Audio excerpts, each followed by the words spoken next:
Viewers जेको आहे सो अॼु असां पढ़ंदासीं असेसमेंट इन एजुकेशन। छा पढ़ंदासीं? Assessment in education. हाणे इन जा जेको आहे सो टाइप्स घणा आहिनि? 3 टाइप्स आहिनि। कहिड़ा कहिड़ा? फॉर्मेटिव असेसमेंट ऐं जेको आहे सो सेकेंड डायग्नोस्टिक।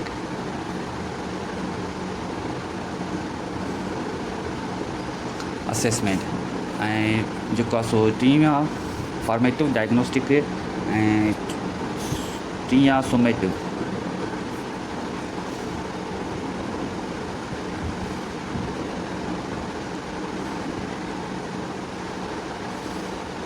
हाणे इहे छा आहिनि? टाइप्स आहिनि असेसमेंट जा। असेसमेंट जो मक़सदु छा हूंदो आहे? माना कंहिं बि शइ खे असांखे जज करिणो हूंदो आहे, कंहिं बि शइ जी असांखे मालूमात करणी हूंदी आहे त छा आया इहा शइ प्रॉपर तरीक़े सां कमु करे रही आहे, इदारो प्रॉपर तरीक़े सां कमु करे रहियो आहे, न आहे करे रहियो।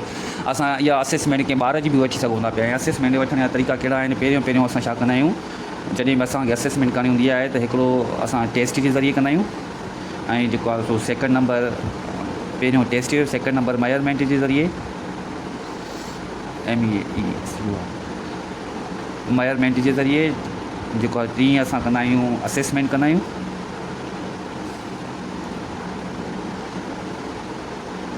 ऐं ॿियो असां छा कंदा आहियूं? चौथीं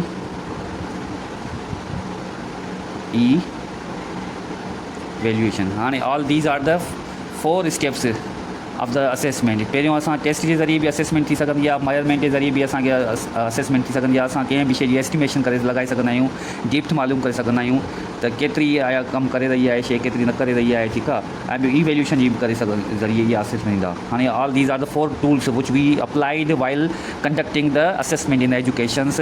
not in only educations, we can assessment, we can conduct the assessment in every corner of the life, ठीकु आहे। In every institute we can do the assessment. Okay, हाणे फॉर्मेटिव असेसमेंट छा हूंदी आहे? फर्स्ट ऑफ ऑल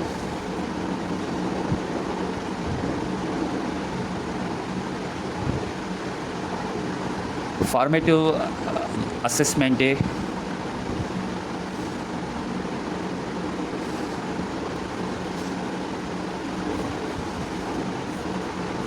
उन में असां छा कंदा आहियूं?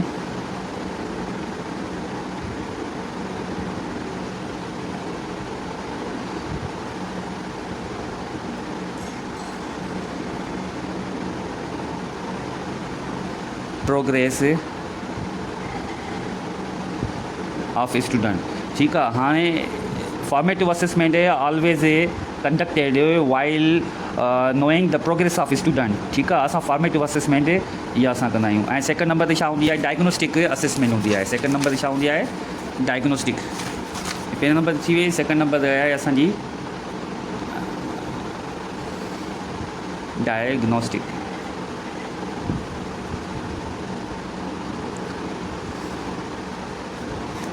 Diagnostic assessment to find out the facts,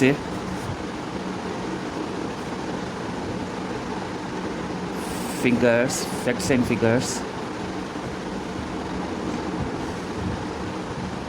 about the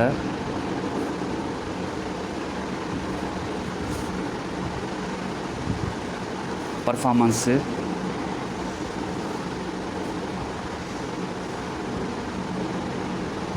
student or any institute. हाणे असांखे हिन मां सम्झ में अची वई डायग्नोस्टिक लफ़्ज़ जेको बि हुजे उन में असां अंडरस्टैंड करिणो आहे इहो त इहो छा आहे। डायग्नोज़ लफ़्ज़, डायग्नोस्टिक लफ़्ज़ जेको आहे डायग्नोज़ मां वरितो आहे। Diagnose means to find out the some sort of the knowledge, some sort of the facts and figures, ठीकु आहे। त इन जी माना आहे डायग्नोस्टिक माना to find out the facts and figures. Assessment माना to know the value and worth of anything, हाँ इन में असां छा था कयूं, फैक्ट्स एंड फिगर्स खे असां फाइंड आउट करण जी कोशिशि था कयूं about the performance of the students, कंहिंजी परफॉर्मेंस ॿारनि जी शागिर्दनि जी जेके स्कूल में पढ़ी रहिया आहिनि या कंहिं बि इदारे जी असां परफॉर्मेंस मालूम करे सघूं था पिया। ठीकु आहे। ऐं समेटिव जेको आहे सो असेसमेंट छा हूंदी आहे उहो मां तव्हांखे ॿुधायां थो। 3rd नंबर ते आहे असांजी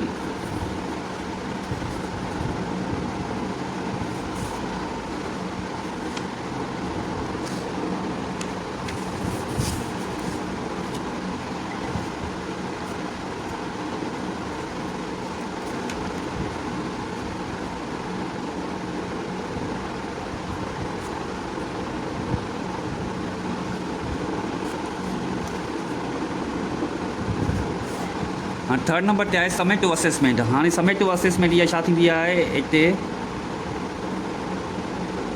has been conducted at the end of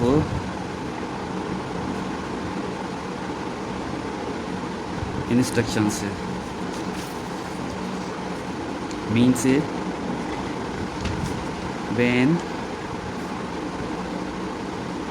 things should be concluded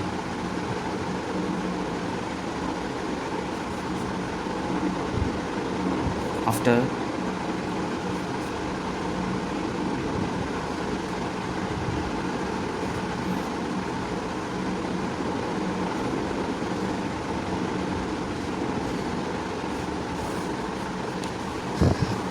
summative assessment छा हूंदी आहे, it has been conducted at the end of instructions। इहा जेको आहे सो कंडक्ट कई वेंदी आहे, वरिती वेंदी आहे, कॾहिं वरिती वेंदी आहे इंस्ट्रक्शंस, जॾहिं माना इंस्ट्रक्शंस तव्हांजा कंहिं बि बॉस जा जेको आहे सो ॾेई करे हू पूरा थो करे ने आख़िर में उहे जेको आहे सो कंडक्ट कई वेंदी आहे। पोइ means van the things should be concluded, जॾहिं असां शयुनि खे कंक्लूड कंदा आहियूं, आख़िर में नतीजो ॾिसणु चाहींदा आहियूं। ठीकु आहे। After the performing of any practices, माना कंहिं बि अमल खे परफॉर्म करण खां पोइ असां जेको आहे सो हुनजी समेटिव असेसमेंट कंदा आहियूं त आया जेको असां हिनखे हिदायतूं ॾिनियूंसीं उन ते हिननि कमु कयो आहे न आहे कयो, असांजे चयल कम ते हिननि केतिरा % कमु परफॉर्म कयो आहे, केतिरा % रिज़ल्ट ॾियनि था पिया या नथा ॾियनि। ठीकु आहे। इन हवाले सां इहा असांजी शइ समेटिव असेसमेंट आहे। हाणे इहे छा आहिनि जेके मां तव्हांखे असेसमेंट ॿुधाया, assessment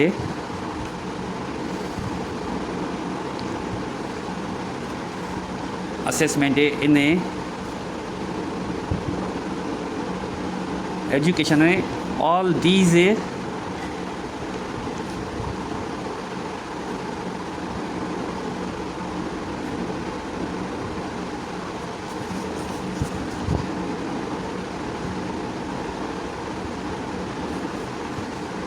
do the work of evaluation. छा जो था कमु कनि, इवेल्यूएशन जो कमु था कनि। इवेल्यूएशन लफ़्ज़ जी माना छा आहे,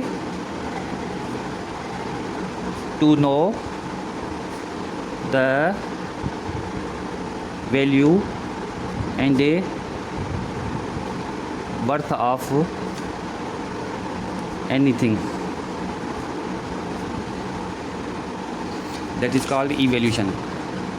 ठीकु आहे। इहे शयूं असांजी क्लियर थी वियूं। इवोल्यूशन जो बि असांखे ख़बर पइजी वई त जेको आहे सो सॉरी जेको असेसमेंट इन एजुकेशन असांखे ख़बर पइजी आहे 3 टाइप्स ऑफ एजुकेशन्स आहिनि। पहिरियों फॉर्मेटिव आहे, फॉर्मेटिव में छा कंदा आहियूं, to progress, to know the progress about the student और द एनी इंस्टीट्यूट। ठीकु आहे। असांखे उन में प्रोग्रेस मॉनिटर कंदा आहियूं, उन में हू केतिरी तरक़ी करे रहिया आहिनि, केतिरो परफॉर्मेंस कनि था पिया। ठीकु आहे। ऐं इहा छा हूंदी आहे त इहा हमेशह जेको आहे न इहो एट द एंड न हूंदी आहे फॉर्मेटिव। फॉर्मेटिव छा हूंदी आहे, at the beginning of the जेको आहे सो परफॉर्मेंस असां जेको आहे सो ॼाणणु चाहींदा आहियूं। ठीकु आहे।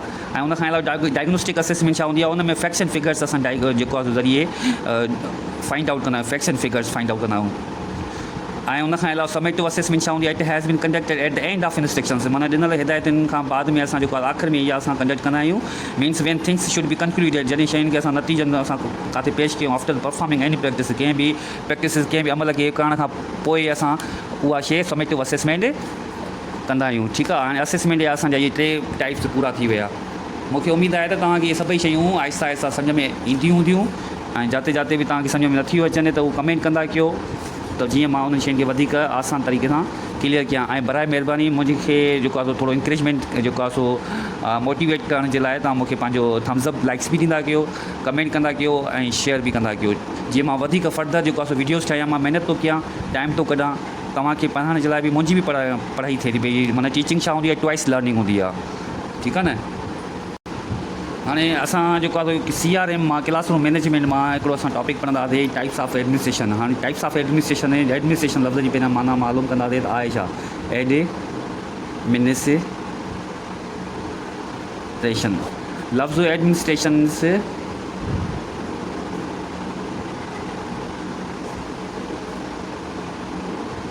shows the high authority which run the institution from top to bottom. And लफ्ज़ छा एडमिनिस्ट्रेशन छा होती है, the administration shows the high authority, administration shows the high authority which run the institution from top to bottom and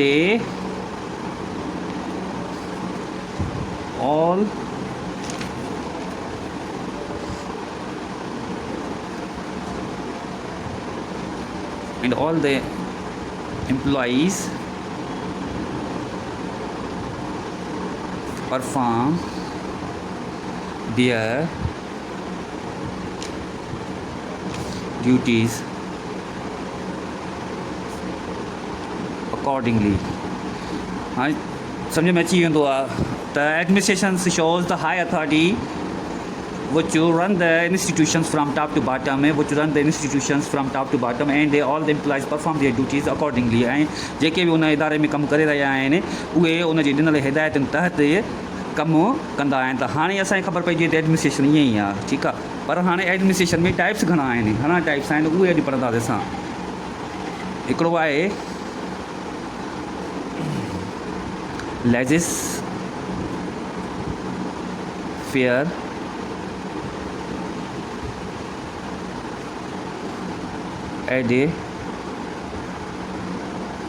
administration, second है authoritative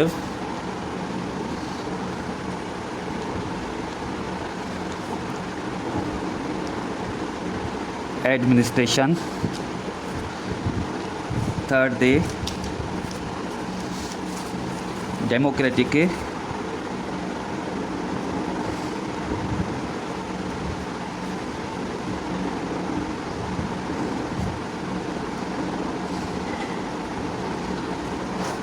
administration, ठीकु आहे। हाणे पहिरियों असांजी कहिड़ी आहे administration, legislative administration, authoritative administration, democratic administration. Legislative administration जो मक़सदु छा हूंदो आहे त उहो डॉक्टर आहिनि जेको आहे सो गवर्नमेंट उन में इंटरफेयर न करे ऐं कमर्शियल जेको आहे सो मैटर्स आहिनि उन में कंहिं बि क़िस्म जी गवर्नमेंट जी का बि मुदाख़लत न हुजे। उन में छा हूंदी आहे legislative administration, mana it means that legislative administration we can recognize it through the without interferences of the government in the public matters. उनखे छा चइबो आहे legislative administration चइबो आहे। ऐं authoritative administration छा आहे, माना authoritative administration हीअं हूंदो आहे त we have to obey all the orders from the boss, ठीकु आहे। जेके असांखे बॉस खां ऑर्डर्स मिलनि था पिया उनखे मञिणो आहे त it means boss is always right, ठीकु आहे। उनखे असां डिनाए नथा करे सघूं। ऐं डेमोक्रेटिक छा हूंदो आहे एडमिनिस्ट्रेशन जो मक़सदु छा आहे त रेस्पेक्ट ऑफ ओपिनियंस, माना means when you are going to conduct the collectively judgment, then you can collect the various type of the views from the peoples and then give the unique judgment, ठीकु आहे। उनखे छा चइबो आहे democratic administration, माना तव्हांखे respect of opinion जेको आहे सो करणी आहे। हिन में डेमोक्रेटिक में जमहूरी एडमिनिस्ट्रेशन आहे, ठीकु आहे। अथॉरिटेटिव में ईअं छा हूंदो आहे बॉस इज़ ऑलवेज राइट आहे। लेजिस्लेटिव एडमिनिस्ट्रेशन में छा हूंदो आहे त गवर्नमेंट जेको आहे सो पब्लिक कमर्शियल अफेयर्स में जेको आहे सो इंटरफेरेंसिस न आहे कंदी, ठीकु आहे। हाणे असांजा इहे लेजिस्लेटिव एडमिनिस्ट्रेशन बि थी वियो, अथॉरिटेटिव बि थी वियो ऐं डेमोक्रेटिक भी एडमिनिस्ट्रेशन थी वई। हाणे असांजी टॉपिक आया आहे